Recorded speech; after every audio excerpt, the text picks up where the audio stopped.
Hello and welcome to Daily Reflection with Aneel Aranha. Today is the 18th of September 2018. We're going to reflect on Luke 7:11 to 17.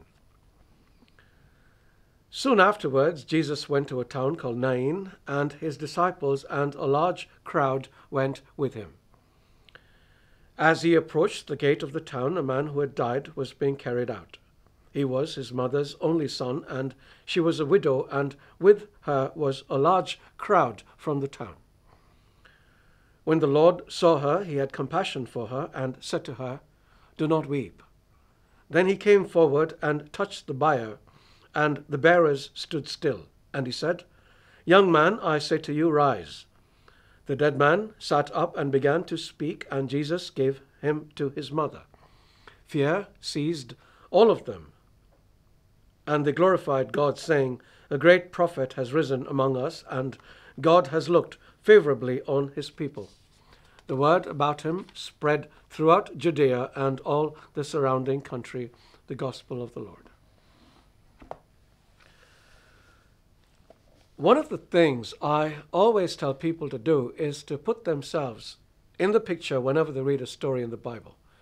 You get some wonderful and unique insights when you do this, and that you simply will not get out of any commentary or reflection. I'd like to demonstrate what I mean, so let us get into this story here. You can choose to be any character you like, from a person in the crowd to one of the mourners, but let us be this widow who has just lost her only son. How would you feel? If you have lost somebody you love deeply, even if it isn't through death, you would have a pretty good idea of how this feels. You have people around you who are mourning, but most of them are paid mourners. They don't have anything personally invested in your loss. And even those who might know you can't really understand. Even as you're going in a funeral procession, the world around you keeps moving on. You want to tell it to stop. You have lost somebody you care about, but they pay no heed. You're also worried about what is going to happen to you now. You don't have a husband, and with your son, who could possibly have been a support, also gone, you don't know how you are going to survive. People might show a little concern and compassion for a few days, give you food and maybe even a little money, but then you will be forgotten, just like every other person who might be a burden to society is forgotten. You feeling the pain here? Yes, because I think on some level you really are this woman. Her pain is yours. And then as you and your procession of professional mourners make your way through the city, wailing and weeping, you see another procession heading in your direction, only these people are rejoicing. They are singing and dancing.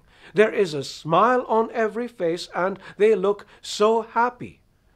Their attention seems to be centered around one man, a tall, striking man who looks like he doesn't have a care in the world, and you are suddenly angry with him. You're angry with all of them. How dare they dance while you mourn?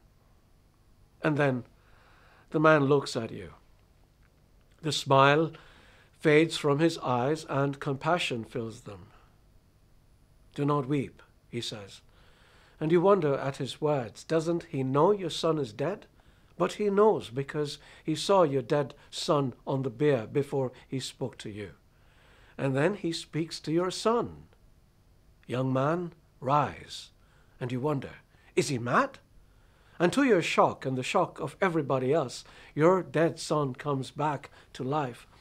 All this without you saying a single word. What happens next?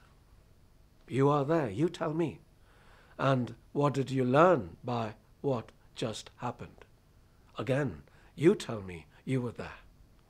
Think about this through the day and see how many things you learn. God bless you.